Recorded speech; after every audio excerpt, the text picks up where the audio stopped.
The fluorescent lights above the bakery counter buzzed with that persistent hum that had become the soundtrack to my exhaustion. I could feel it vibrating through my skull, mixing with a headache that had taken residence there 3 days ago and refused to leave. My fingers trembled slightly as I gripped the edge of the glass display case, the cool surface grounding me, reminding me I was still standing, still breathing, still here. "I'm so sorry," I whispered, my voice cracking on the last syllable. The words tasted like ash in my mouth. "I need to cancel the birthday cake order, the one for tomorrow, under Sarah Mitchell." The bakery girl couldn't have been more than 19, with perfect skin and eyes that had never known real worry, blinked at me with something between confusion and pity. Behind her, rows of pristine cakes sat in refrigerated glory, their frosting swirls and fondant decorations mocking me with their perfection. Somewhere in that chilled case was supposed to be Tommy's cake, Superman theme, blue and red, his favorite. "Oh," she clicked her pen nervously. "Are you sure? It's already decorated.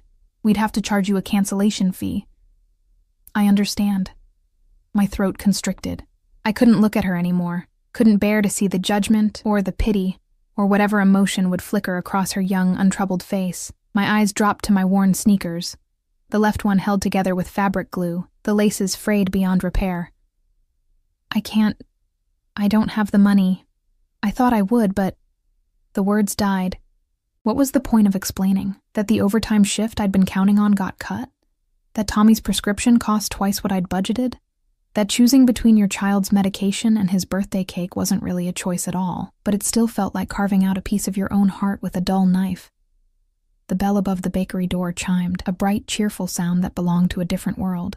Cold November air swept in, carrying the scent of rain and something else. Something expensive. Leather. Cedar. The kind of cologne that cost more than my monthly grocery budget. I didn't turn around. Couldn't. I was trying too hard to hold myself together, to keep the tears burning behind my eyes from spilling over. My fingernails dug into my palms, creating small crescents of pain that kept me focused, kept me from falling apart completely. "The cancellation fee is $30, the bakery girl continued, her voice dropping to something gentler. She'd probably seen this before. Probably saw desperate mothers every day, women choosing between birthday cakes and electricity bills, women like me who'd once had different dreams. $30. It might as well have been $3,000. Can I pay it next week?" The humiliation burned through me, hot and acidic. "I get paid Friday. I could..."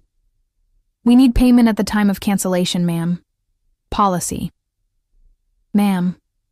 I was 26 years old, and I was being called ma'am by a teenager, and I was canceling my son's birthday cake, and tomorrow I'd have to watch his face when he realized there would be no cake, no party, nothing but the small wooden car I'd carved for him late at night when he was sleeping, using a kitchen knife and wood scraps from behind the furniture store. The presence behind me shifted. I could feel it, the way you feel a storm approaching, that change in air pressure that makes your skin prickle. Footsteps, deliberate and measured, approached the counter.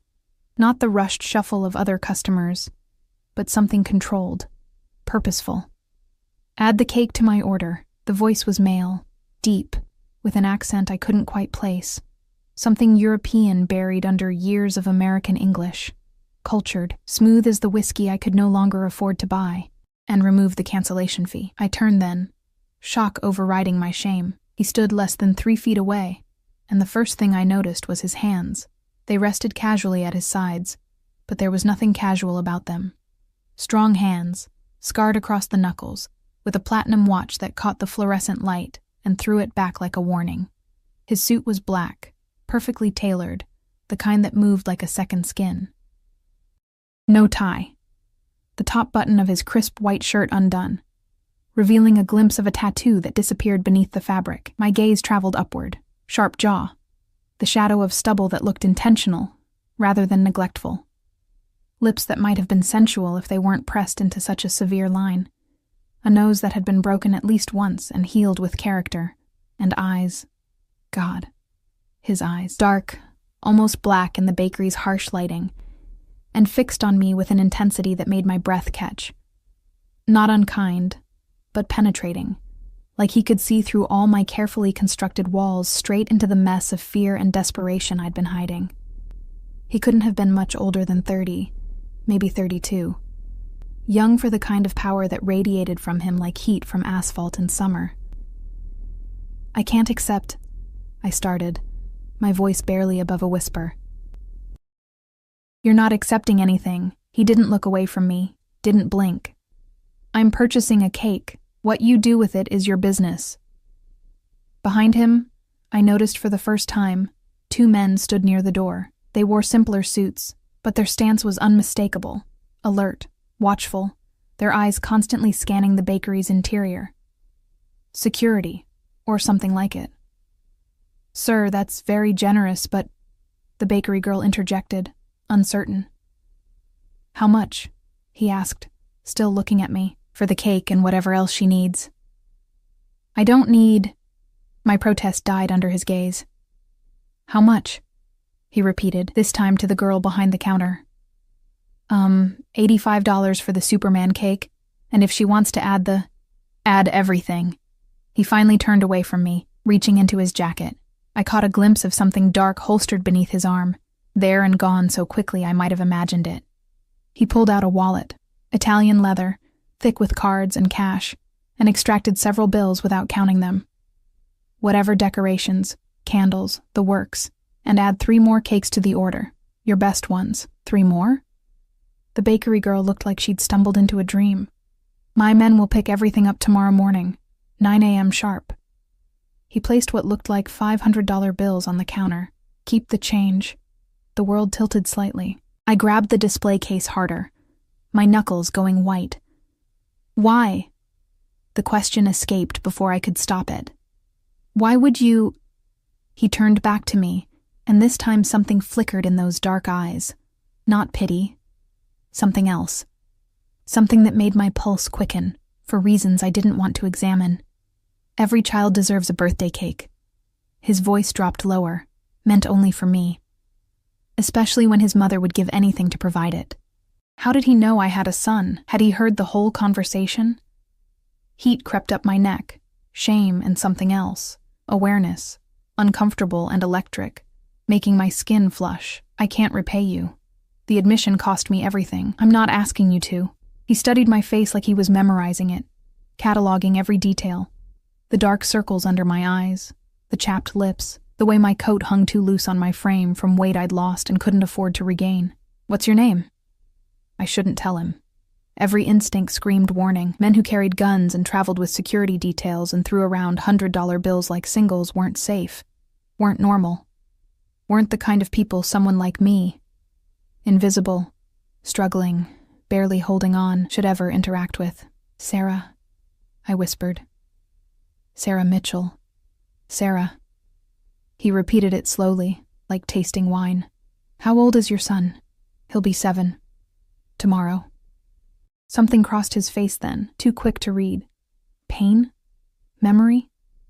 It vanished before I could identify it. 7 is a good age. He reached into his pocket again, and I tensed, but he only pulled out a business card, matte black, with silver lettering I couldn't read from where I stood. He held it out to me.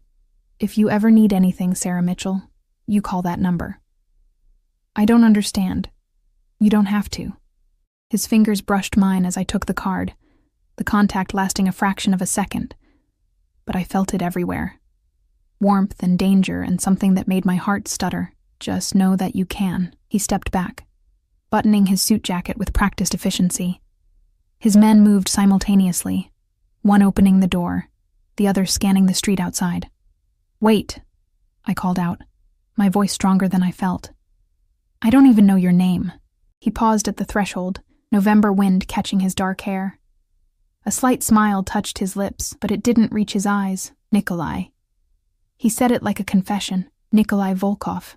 Then he was gone, sliding into the back of a black SUV with tinted windows that had appeared at the curb as if summoned. The vehicle pulled away smoothly, expensive and silent, leaving only the scent of his cologne and the impossible reality of what had just happened. I looked down at the card in my shaking hand. The silver lettering gleamed, Nikolai Volkov, private consultations, and below it, a phone number. Nothing else. No company name, no address, no hint of what kind of consultations required armed security, and the casual disposal of $500. "Miss?" The bakery girl's voice seemed to come from very far away. "Miss, are you okay? You look pale." I wasn't okay. I was standing in a bakery holding a business card that felt like it was burning my fingers, trying to process that a stranger, a dangerous, powerful stranger who moved through the world like he owned it, had just paid for my son's birthday cake and looked at me like I was something precious instead of invisible. "I'm fine," I lied, my voice mechanical. "What time should I pick up the cake tomorrow?" But I wasn't fine. Because as I walked out of that bakery into the cold November evening, clutching that black card like a lifeline or a curse, I knew that something had shifted. Some door had opened that I wouldn't be able to close, and the most terrifying part was that I wasn't sure I wanted to. I didn't sleep that night. Sleep. Tommy did, curled up in his twin bed with the Captain America sheets I'd found at the thrift store, his breathing soft and even, blissfully unaware of how close he'd come to a birthday without a cake. I sat in our tiny kitchen, the card laid out on the scratched formica table like evidence of a crime I couldn't quite name. The apartment was silent except for the radiator's occasional clank and hiss. Our neighbor's television murmured through the thin walls, some late-night show with canned laughter that felt obscene in its cheerfulness. I traced the embossed lettering with my fingertip, over and over, until I'd memorized every curve and line. Nikolai Volkov. I'd Googled the name on my cracked phone screen, huddled in the bathroom so the light wouldn't wake Tommy. The results were sparse and contradictory. A few mentions in business journals, some charity gala photos where he appeared in the background, always in a perfect suit, always with that same controlled expression. Nothing concrete, nothing that explained the gun I'd glimpsed, or the security detail, or the way he'd looked at me like he could see every scar I'd tried to hide. The clock on the microwave clicked over to 3:47 a.m. In a few hours, Tommy would wake up, would race into my room with that gap-toothed smile, would ask if today was finally his birthday, and for once, I could say yes. Yes, there would be cake. Yes, there would be something special. Yes, I hadn't failed him completely. But the relief was tangled with something darker, something that coiled in my chest like smoke. I didn't know Nikolai Volkov. Didn't know what he wanted, or why he'd helped me, or what private consultations meant in a world where men carried guns under $1,000 suits. My phone buzzed, startling me so badly I knocked over the empty coffee mug beside it. Unknown number. My heart kicked against my ribs as I opened the message. The bakery will deliver the cakes at 2 p.m. No charge. Happy birthday to your son, N. I stared at the screen until my eyes burned. He'd arranged delivery. Had somehow gotten my address. That thought should have terrified me, but instead, I felt something warm and dangerous unfurl in my stomach. He was thinking about Tommy's birthday.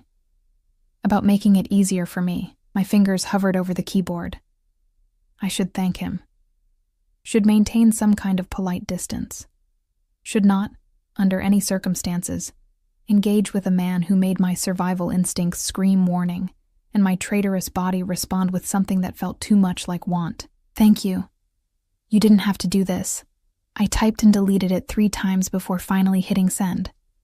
The response came within seconds. He was awake too. I know. Sleep, Sarah. Tomorrow is important. How did he know I wasn't sleeping? I looked around my kitchen instinctively, checking the windows, the shadows. Ridiculous. Paranoid. But his words felt too knowing, too intimate for a stranger. I can't. I typed before I could stop myself. 3 dots appeared, disappeared, appeared again. Why? Because a dangerous man had looked at me like I mattered. Because for the first time in 3 years, someone had seen me, really seen me, and hadn't looked away. Because I was scared and confused, and something in his eyes had made me feel safe and threatened in the same breath. Too much on my mind, I wrote instead. Then, let me take something off it. The delivery is handled. The cakes are handled. All you need to do is watch your son be happy. Can you do that? Tears pricked my eyes, hot and unexpected. When was the last time someone had tried to take care of me? When had anyone asked what I needed instead of what I could give? Yes, I sent back. Good. Now sleep, Sarah. That's an order. I should have been offended by the command. Instead, I found myself smiling, exhausted and bewildered, as I finally crawled into bed. The next morning arrived in a chaos of excitement. Tommy bounced on my bed at exactly 6:32 a.m., his dark hair, so much like his father's, a fact that used to hurt but now just existed, sticking up in every direction. Mama, is it my birthday? Is it really? I pulled him into my arms, breathing in the scent of his strawberry shampoo, feeling his small heart beat against my chest. It's really your birthday, baby. 7 years old, my big man. Do I get presents?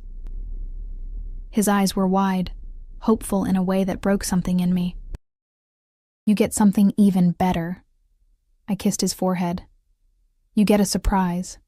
He vibrated with excitement through breakfast, cereal that I stretched with extra milk to make it last, through getting dressed in his best jeans and the Superman shirt I'd scrubbed clean last night, through the agonizing wait until 2 p.m., when the doorbell finally rang. I opened it to find not a delivery person, but one of Nikolai's men from the bakery. He was massive, with a shaved head and a scar running through his left eyebrow, wearing the same dark suit and watchful expression. Ms. Mitchell. His voice was surprisingly gentle. Delivery from Mr. Volkov. Behind him, 2 more men carried boxes. 4 of them. Not just the Superman cake, but an elaborate chocolate tower, a vanilla creation covered in fresh flowers, and something that looked like it belonged in a palace, gold leaf and pearls and delicate sugarwork that must have cost a fortune. This is too much, I breathed, even as Tommy gasped behind me, his small hands gripping my leg. Mama, is that all for me? The scarred man smiled, and it transformed his face completely. Mr. Volkov wanted to make sure the birthday boy had options, and he handed me an envelope. He also wanted to make sure you had help with the party. What party? I opened the envelope with shaking fingers. Inside was $2,000 in cash and a note in sharp, masculine handwriting. Every 7-year-old deserves a party. Invite his friends. Order pizza. Buy decorations. Let him be a child. You can argue with me later. And I can't, my voice failed. You can. The scarred man's expression softened. Mr. Volkov doesn't offer help lightly. When he does, it's because he means it. My name is Dmitri, and I'll be stationed outside until the party is over. For security. Security? Ice flooded my veins. Why would we need security? Standard procedure, ma'am. Nothing to worry about. But his eyes scanned the hallway, the stairwell, checking exits and angles like he expected trouble. Tommy tugged my hand. Mama, can I have cake now, please? I looked at my son's face, radiant with joy. At the cakes that represented more than just dessert. They represented being seen, being valued, being worth someone's care. At the money that could mean catching up on bills, buying Tommy new shoes, maybe even sleeping without the gnawing fear of eviction. And at Dmitri, who worked for a man I didn't know, representing a world I didn't understand. Give me your phone number, I said suddenly. Nikolai's real number. Dmitri hesitated. Mr. Volkov gave you his card. That's not what I asked. Something like respect flickered in his eyes. He pulled out his phone, typed something, and my phone buzzed. That's his personal line. Use it wisely. Then he helped carry the cakes inside, positioned himself in the hallway, and became as still as a statue. I stared at the new number in my phone as Tommy danced around the cakes, chattering about which one to try first. My finger hovered over the call button. What was I doing? This was insane. Accepting thousands of dollars from a stranger who carried guns and employed armed security. Letting my son eat cake paid for by a man whose business card offered no explanation, only mystery. But Tommy was laughing, really laughing, in a way I hadn't heard in months. I pressed call. He answered on the second ring. Sarah. Not a question. He'd been expecting me. Why? The word came out harder than I intended. Why are you doing this? A pause. I could hear ambient noise in the background. Voices speaking rapid Russian, the sound of a car door closing. Are the cakes there? 4 of them, and $2,000, and a security guard in my hallway. Answer my question. Is your son happy? My eyes found Tommy, who was carefully examining the Superman cake with reverent awe. Yes. Then that's why. His voice dropped, became something more intimate. You needed help. I could provide it. It's simple. Nothing about this is simple. I moved into my bedroom, closing the door. Men like you don't just help people for no reason. Men like me? There was a dark amusement in his tone. What kind of man do you think I am, Sarah? Dangerous, powerful, someone who made my pulse race and my instincts scream in equal measure. I don't know. That's the problem. Then let me take you to dinner, tomorrow night. Let me explain. I don't have anyone to watch Tommy. Dimitri's wife is a retired school teacher. She has grandchildren. She'd be happy to stay with your son. In your apartment, where he's comfortable. He'd thought of everything, anticipated every objection. It should have felt controlling. Instead, it felt like being caught in a current too strong to fight. One dinner, I heard myself say, and you answer my questions, all of them. Deal. I could hear the satisfaction in his voice. I'll send a car at 7. Wear something comfortable. And Sarah? Yes. Thank you for calling. I've been waiting. He hung up before I could respond, leaving me standing in my shabby bedroom with my heart pounding and the certainty that I'd just agreed to something that would change everything. Tommy burst through the door, his face smeared with chocolate frosting. Mama, can I invite Marcus and Jaden, please? We have so much cake.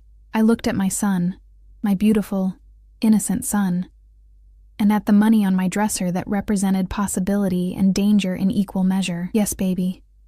You can invite whoever you want. As I helped him craft invitations on scrap paper, as neighbors started arriving with wide eyes and delighted children, as our cramped apartment filled with laughter and sugar-high chaos, I felt Dimitri's presence in the hallway like a promise, or a warning. And somewhere across the city, Nikolai Volkov was waiting for tomorrow night, when I'd sit across from him and demand answers to questions I wasn't sure I was ready to hear. The Superman cake was perfect. Tommy's smile was incandescent. And I was falling into something dark and inevitable. One choice at a time. The black car arrived at precisely 7 o'clock. I'd been watching from my window for 20 minutes, my stomach a knot of anxiety and something dangerously close to anticipation. Tommy was on the couch with Dimitri's wife, Elena, a warm woman with silver-streaked hair and laugh lines who'd arrived with homemade cookies and a Mary Poppins energy that had won my son over immediately. You look beautiful, dear, Elena said, as I emerged from my bedroom for the 3rd time, still uncertain about the dress I'd chosen. It was the only one I owned that wasn't for work. A simple navy blue sheath I'd bought years ago for a job interview that never panned out. I'd paired it with my only heels, the ones I'd risoled twice, and attempted something with my hair beyond the perpetual ponytail. I looked terrified, I corrected, checking my reflection in the darkened television screen. That too. She smiled knowingly, but Mr. Volkov is a good man. Intimidating, yes, but good where it counts. I wanted to ask her how she knew him, what she'd seen, what secrets she carried about the man who'd upended my world in 48 hours. But the intercom buzzed, and my courage evaporated. The driver wasn't Dimitri, but another man, younger, with sharp cheekbones and eyes that missed nothing. He opened the rear door of the SUV without a word, and I climbed into leather seats that probably cost more than my monthly rent. The door closed with a solid final thunk. We drove through the city as twilight bled into night, leaving my neighborhood's cracked sidewalks and flickering streetlights behind. The buildings grew taller, cleaner, more expensive. My reflection in the tinted window looked like a ghost, pale and insubstantial against the glittering cityscape. 20 minutes later, we pulled up to a restaurant I'd only seen in magazines, The kind of place where reservations required months of notice and entrees cost triple digits. Panic clawed up my throat. I can't, I started, but the driver was already opening my door. Mr. Volkov is waiting, Ms. Mitchell. The restaurant's exterior was understated elegance. Dark brick, a single brass plaque, no obvious signage. The door opened before we reached it, held by a man in a pristine suit who nodded respectfully. Inside was warmth, an amber light, the scent of truffle and wine and old money. But the main dining room was empty, completely empty. My heels clicked too loudly on marble floors as I followed the maitre d' through the vacant space. Every table was set with crystal and silver, candles flickering, but no one sat at them. Did he? I couldn't finish the question. Mr. Volkov reserved the entire restaurant for the evening, the maitre d' said smoothly, as if this were normal, as if men did this every day. He led me to a private room in the back, separated by frosted glass doors etched with intricate patterns. Through them, I could see a single table and a figure rising from his chair. The doors opened. Nikolai stood backlit by candlelight, and for a moment I forgot how to breathe. He wore black again, seemed to prefer it, but tonight it was more casual. Black slacks, black shirt with the sleeves rolled to his forearms, revealing more of those tattoos, ink that looked Cyrillic, religious icons mixed with symbols I didn't recognize. His eyes found mine immediately, and the intensity in them made my knees weak. Sarah.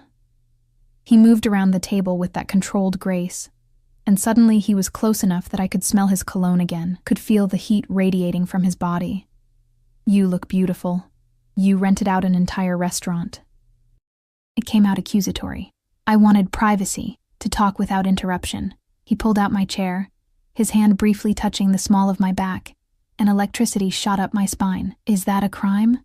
I sat because my legs weren't trustworthy. I don't know. Is it? A ghost of a smile touched his lips as he returned to his seat. Direct. I like that. A waiter appeared. From where? I couldn't say, and poured wine into my glass. Red, dark as blood. I didn't touch it. You said you'd answer my questions, I said, gripping my hands together in my lap to keep them from shaking. I did. He leaned back, completely relaxed, like we were discussing the weather instead of whatever this was.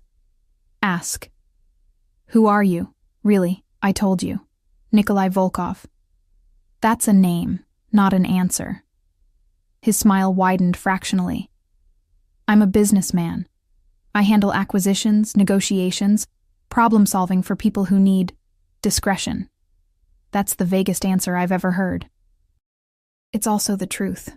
He picked up his wine, swirled it, watching me over the rim. Though perhaps not the complete truth you're looking for. The gun, I said bluntly. The security. The way people look at you like you're dangerous. What business requires all that? He set down his glass very carefully. For a long moment, he just studied me, and I forced myself not to look away, not to flinch. The kind of business that exists in the spaces between legal and necessary, he said finally. I protect people. I solve problems that the police can't or won't touch. I make sure certain transactions happen smoothly, that certain people are held accountable when the law fails. You're a criminal. The words hung between us. I'm a realist. No shame, no justification, just fact. The world isn't black and white, Sarah. It's mostly gray, and someone has to navigate those shadows. I chose to be that someone. My heart hammered. I should leave. Should grab my coat and run back to my safe, small life where men didn't casually admit to operating outside the law. Why me? I whispered instead. Out of everyone you could help, why did you choose me? Something shifted in his expression. A crack in that controlled facade. You reminded me of someone. Who? My mother. The words were quiet, weighted with old pain. She was alone, struggling to raise me after my father was killed. I watched her sacrifice everything. Her health, her happiness, her pride. Trying to give me a childhood, trying to make sure I had birthday cakes and new shoes, and didn't know how close we were to losing everything. His jaw tightened, and I saw the shadow of the boy he'd been in the hard lines of the man he'd become. I was 7 when I watched her cancel my birthday cake because she couldn't afford it. She thought I was asleep, but I heard her crying in the kitchen afterward. That sound... He stopped, swallowed. I swore I'd never be powerless like that again, that I'd never watch someone suffer when I had the means to help. Oh God. My chest constricted painfully. When I saw you in that bakery, he continued, his eyes locked on mine, canceling your son's cake, trying so hard to hold yourself together while falling apart inside. I saw her, and I saw you, and I couldn't walk away. So this is charity. The word tasted bitter. You're easing your guilt. He leaned forward. No, and the sudden movement made me jump. This isn't guilt. This is recognition. You're strong, Sarah. Stronger than you know. But strength shouldn't mean suffering alone. The waiter returned with plates I didn't remember ordering, some kind of fish, vegetables arranged like art I couldn't imagine eating. I can't be your project, I said, my voice unsteady. I can't be the person you save to make yourself feel better about whatever you do in those gray spaces. You're not a project. His hand moved across the table, stopping just short of touching mine. He trailed off, something almost vulnerable crossing his features. I'm what? I barely breathed the question. You're someone I can't stop thinking about.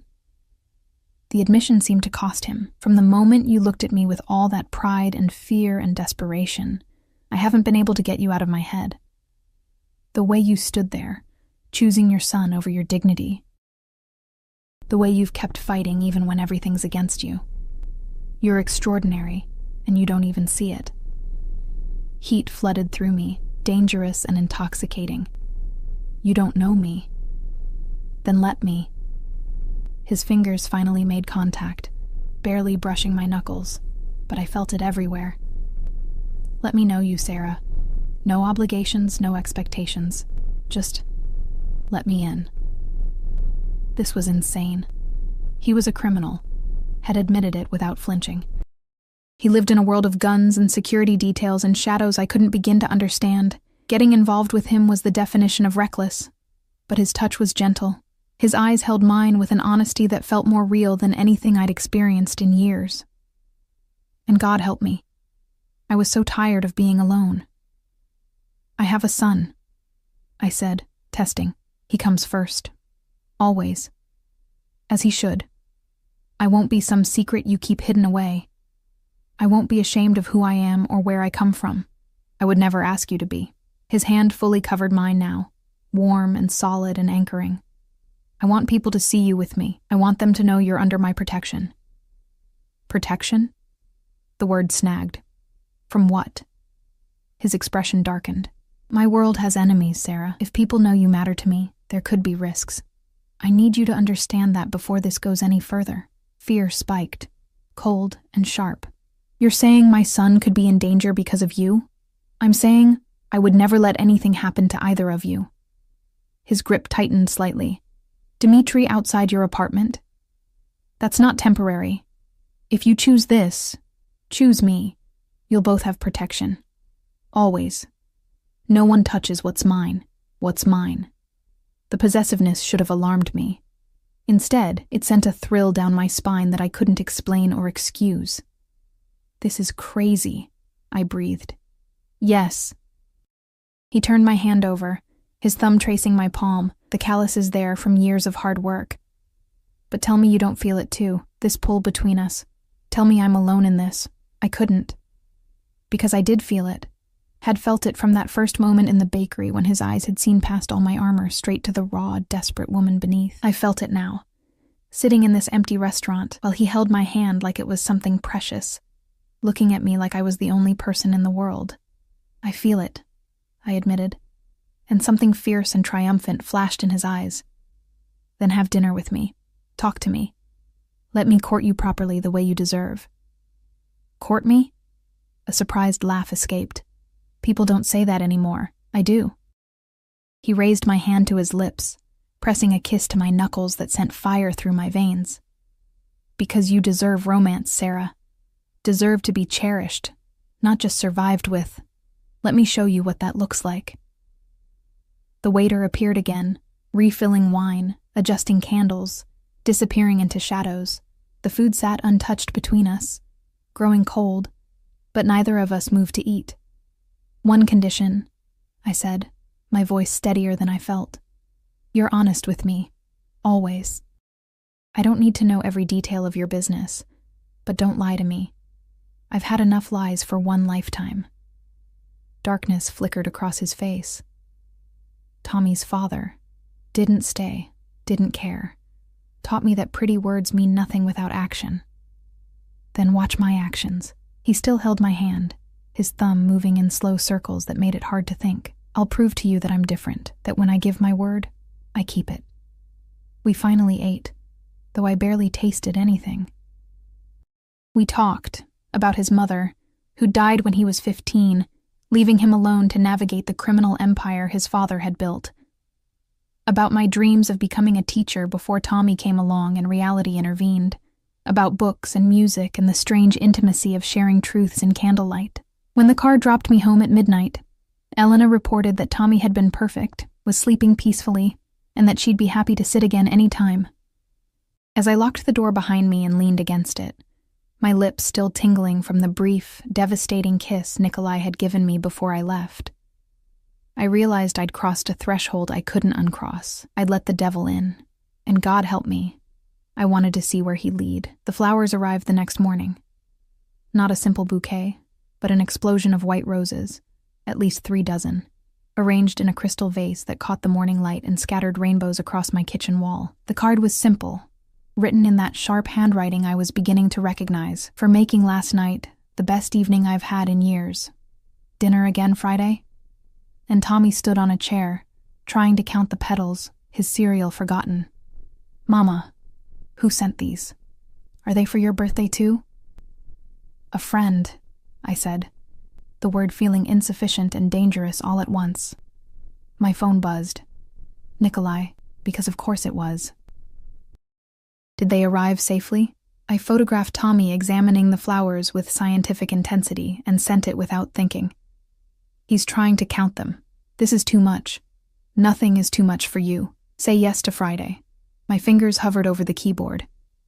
This was moving fast. Too fast. 3 days ago, I'd been invisible, drowning, alone.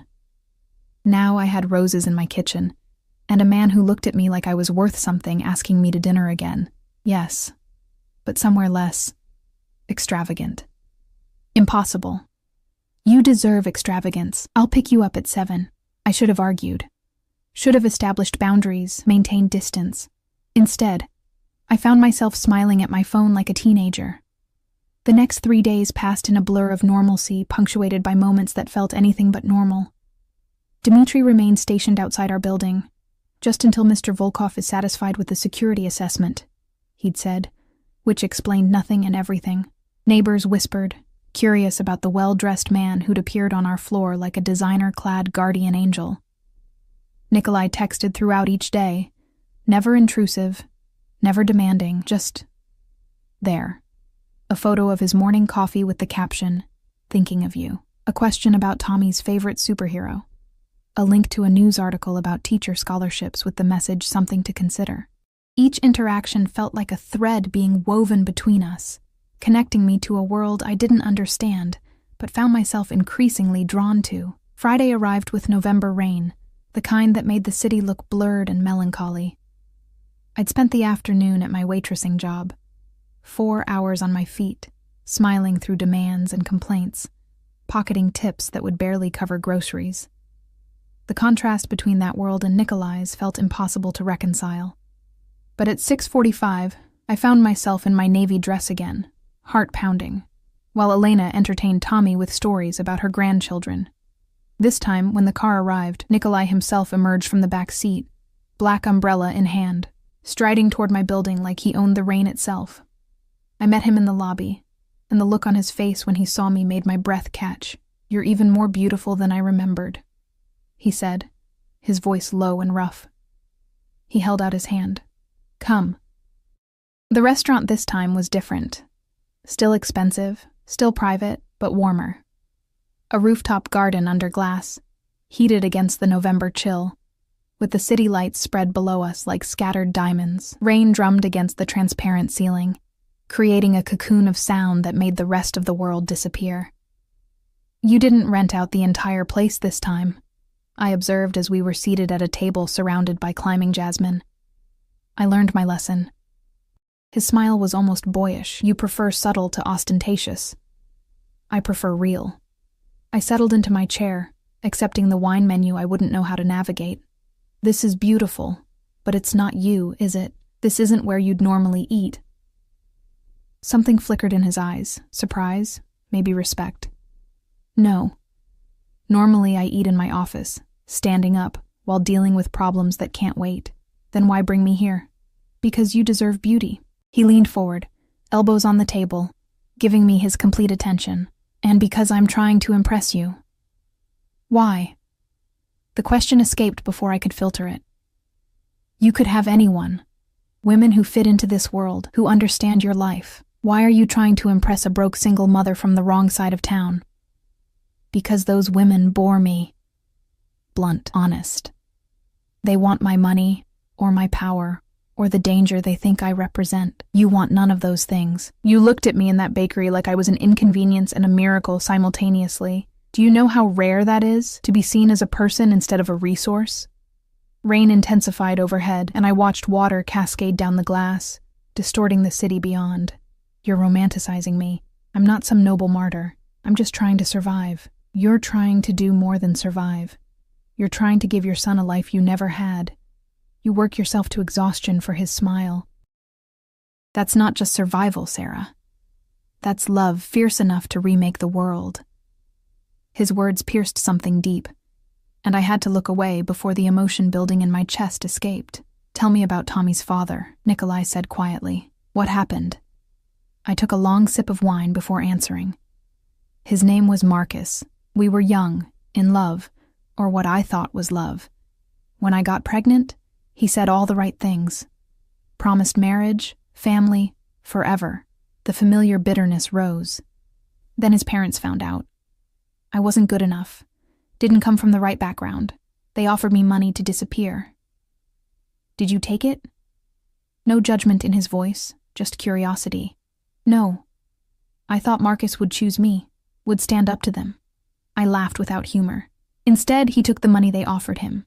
A trust fund, a job in their company, and left. I haven't heard from him in 6 years. Tommy doesn't even know his name.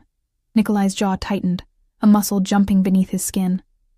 When he spoke, his voice was cold. Give me his full name. Why? Because men who abandon their children deserve consequences. Ice flooded my veins. No. Nikolai, whatever you're thinking, I'm thinking that he should contribute to his son's welfare, financially, at minimum. His eyes were dark, dangerous. I'm thinking that I could make a few calls, ensure he understands his obligations. That's not your decision to make. I kept my voice firm despite the fear threading through it. Tommy is my responsibility. I don't want Marcus's money, and I don't want you. I stopped, searching for words. I don't want you to hurt him. I wouldn't hurt him. A pause. Much. Nikolai.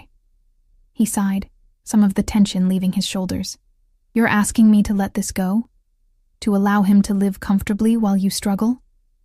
I'm asking you to respect my choices, even when you disagree with them. We stared at each other across candlelight and jasmine, wills locked. Finally, he nodded slowly. Fine. But if you ever change your mind, I'll tell you. I softened my tone. Thank you for caring, but I fight my own battles.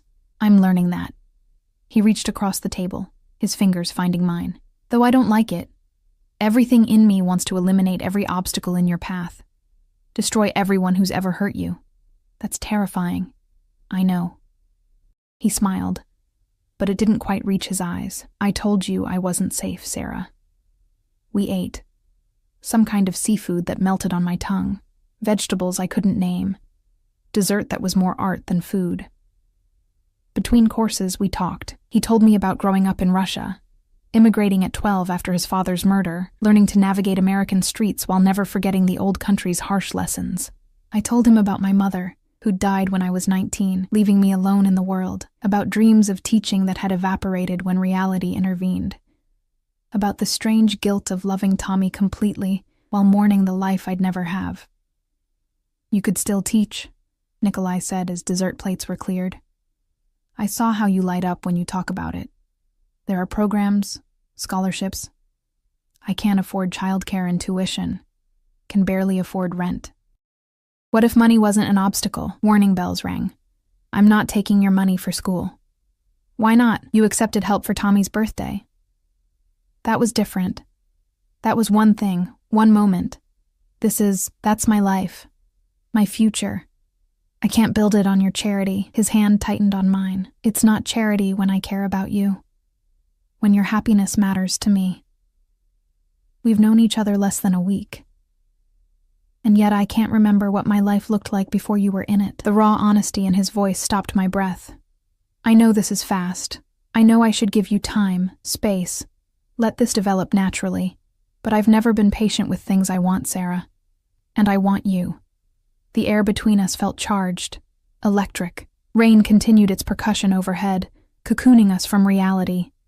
I want you too, I admitted, the words terrifying and liberating simultaneously. But I'm scared. Of your world. Of getting hurt. Of what this means for Tommy. Then let me take that fear away. He stood abruptly, coming around the table to kneel beside my chair. His hands framed my face, gentle despite their scarred strength. Let me protect you. Both of you. Let me be what you need. You can't promise that. Life doesn't work that way. My life does. His thumb traced my cheekbone and I shivered. In my world, what I claim stays claimed. What I protect stays protected. If you're mine, Sarah, you're untouchable. I'm not a possession. No, you're so much more. He leaned closer, his breath warm against my lips. You're the first real thing I've wanted in years. The first person who makes me want to be better instead of just more powerful. Then he kissed me. Not the brief, restrained kiss from our first dinner, but something deep and claiming and desperate. I tasted wine and rain and want, felt his control fracture as my fingers buried in his hair, pulling him closer. The world narrowed to his mouth on mine, his hands sliding into my hair, the low sound he made when I opened for him. When we finally broke apart, both breathing hard, his forehead rested against mine. Come home with me, he whispered. Just come home with me. Let me show you where I live, who I am when I'm not trying to impress you. Every rational instinct screamed no. It was too soon, too fast, too dangerous. But his eyes held mine, dark and wanting and vulnerable in a way I suspected he rarely allowed. Okay, I breathed. His smile was brilliant and brief before he kissed me again, harder this time, like he was sealing a promise neither of us had fully articulated. As the car drove us through rain-slicked streets toward whatever came next, his hand never left mine, and I realized I'd stopped thinking about exits, stopped planning my escape. For better or worse, I was falling. And Nikolai Volkov was right there, ready to catch me or drag me down with him. Either way, I couldn't bring myself to let go. His home wasn't what I expected. The building itself was imposing, a converted warehouse in a neighborhood that had gentrified beyond recognition. All exposed brick and massive windows overlooking the river. Security was subtle but present. Cameras, a doorman who nodded respectfully as we entered, card reader access to a private elevator. But when the elevator doors opened directly into his penthouse, I found myself in a space that felt almost lived in. Yes, it was expensive. Floor-to-ceiling windows, original artwork, furniture that probably cost more than I'd earn in 5 years. But there were also books scattered on the coffee table, a half-empty glass of whiskey on the kitchen counter, a worn leather jacket thrown over a chair, signs of an actual person, not just wealth. This is home, Nikolai said, watching my reaction carefully. He shrugged out of his suit jacket, draping it over the back of a chair. And suddenly he looked younger, less intimidating. Just a man in his home, wanting me to see him clearly. I walked to the windows, drawn by the view. The city sprawled below, lights reflecting off the rain-dark river. From up here, everything looked small, manageable. Not the chaotic struggle I navigated daily, but something almost beautiful. I grew up in a one-bedroom apartment with cockroaches and a landlord who shut off the heat every winter, Nikolai said quietly, coming to stand beside me. My mother and I shared the bedroom. I slept on a mattress on the floor. He gestured at the space around us. This was impossible. A dream so far beyond my reach I couldn't even articulate it. I looked at him, seeing the shadow of that boy in the hard-won success of the man. When did it change? I asked. When I was 16. A man named Victor saw potential in me, saw that I was smart, ruthless when necessary, and willing to do what others wouldn't. His jaw tightened. He brought me into the organization, taught me the business. Within 5 years, I'd taken over his territory. Within 10, I'd expanded operations across 3 states. And Victor? Retired comfortably to the Mediterranean. We still talk monthly. A slight smile. Not everyone in my world ends in violence, Sarah. Some stories have happy endings. He moved to the kitchen, pulled out a bottle of wine that probably cost more than my monthly rent. Poured 2 glasses without asking, handed me one. "Tell me what you're thinking," he said. "I can see your mind working." I took a sip, letting the wine ground me. "I'm thinking about Tommy, about what it means if I let this continue. If I let you into our lives. And I'm terrified. The admission cost me, but I forced it out. What happens when he gets attached to you? When he starts to depend on you being there? What happens when your world catches up to us? When some enemy decides we're a weakness to exploit?" Nikolai set down his glass very deliberately. "Come with me." He led me down a hallway to a room I hadn't noticed before. When he opened the door, I gasped. It was an office, clearly his workspace, with a massive desk, multiple monitors, filing cabinets with serious locks, but along one wall was something that made my throat close up. Photographs. Dozens of them, professionally framed. His mother, young and beautiful, smiling at the camera with a small, dark-haired boy on her hip.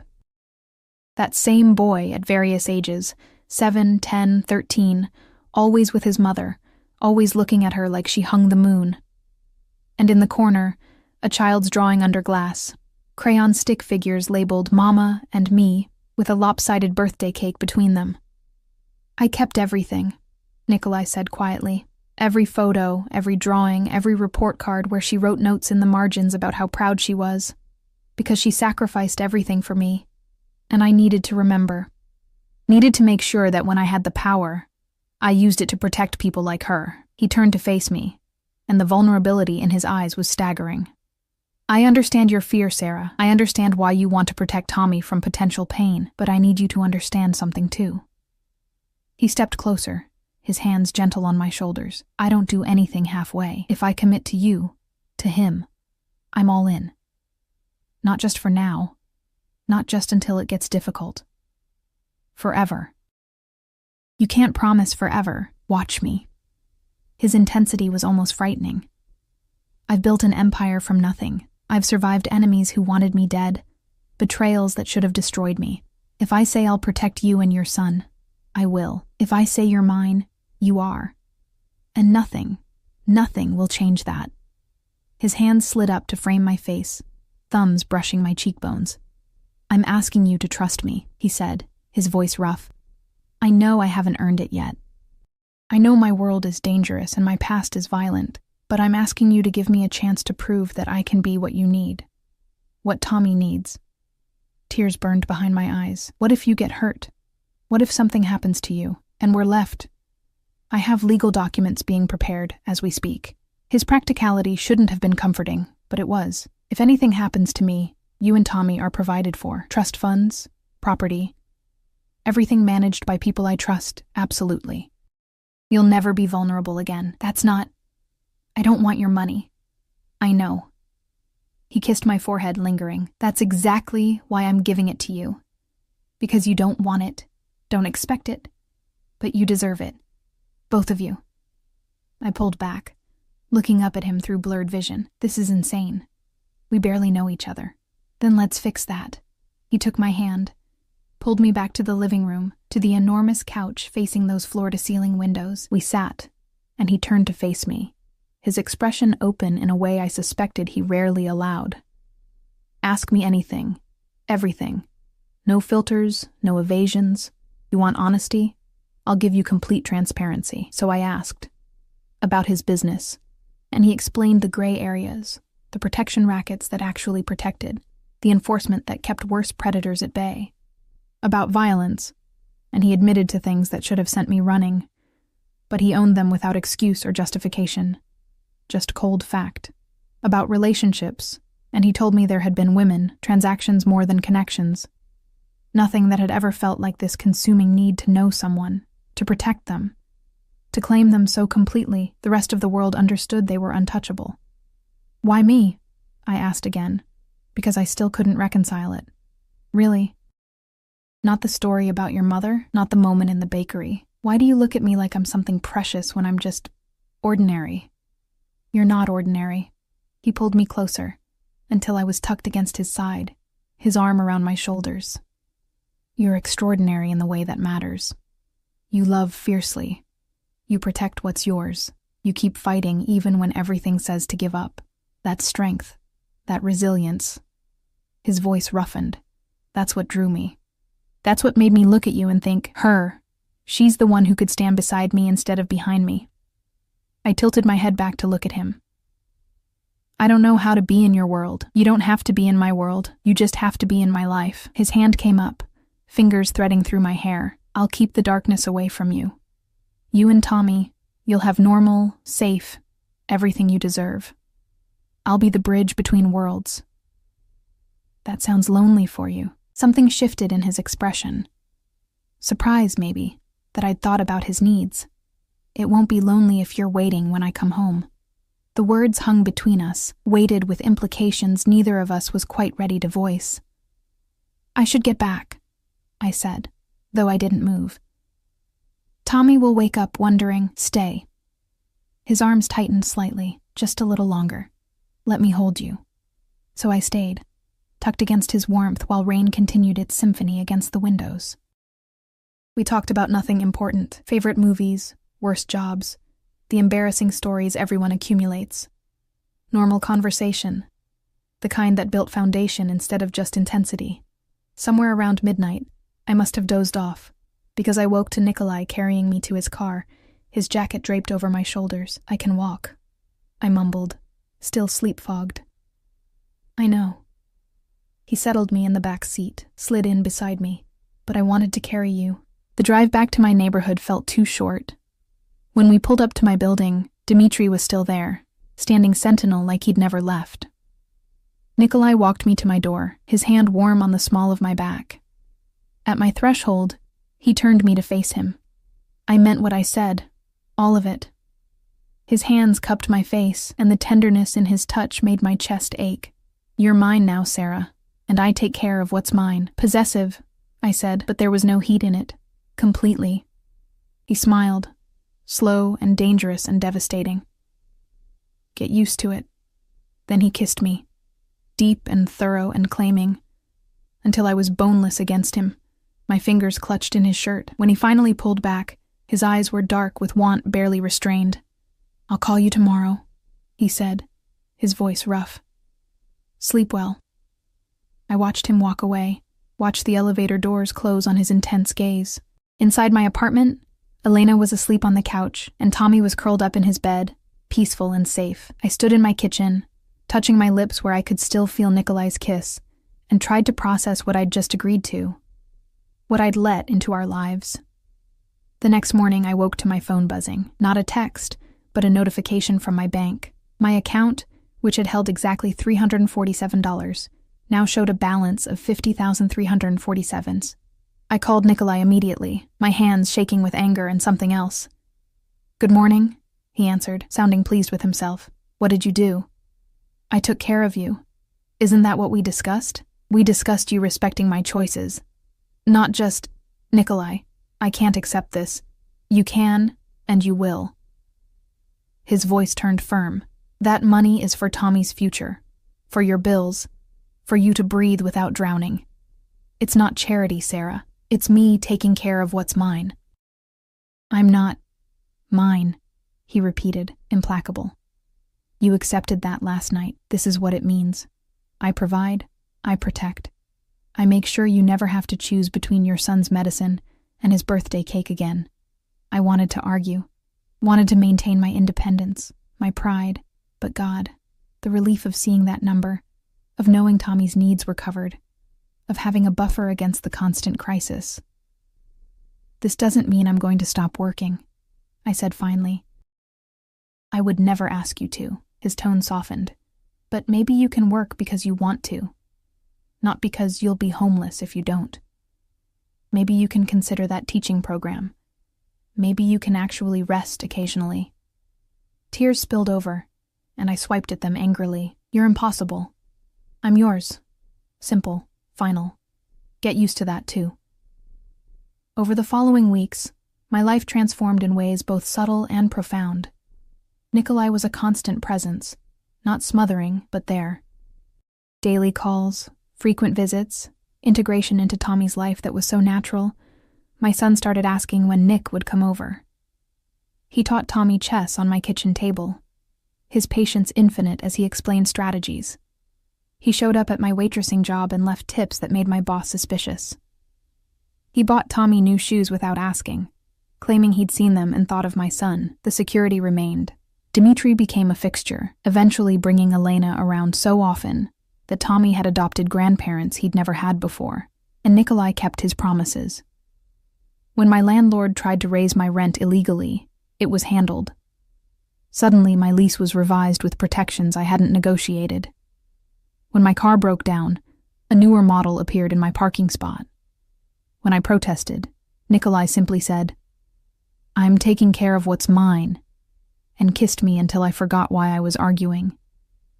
2 months after that first meeting in the bakery, Nikolai asked me to move in with him. I said yes, because somewhere between the birthday cake and the business card, between his confessions and his control, I'd fallen completely in love with the dangerous man who looked at me like I was his salvation. And when I finally told him I loved him, standing in his kitchen while Tommy played in the next room, he pulled me close and whispered, "I loved you from the moment you tried to cancel that cake. I just had to wait for you to catch up." Our life wasn't perfect. His world still had dangers, still had moments that reminded me who he was and what he did. But he kept his darkness away from us, kept Tommy and me safe in the light he'd built. And every year on Tommy's birthday, there were 4 cakes. A reminder of where we'd started and a promise of everything we'd become.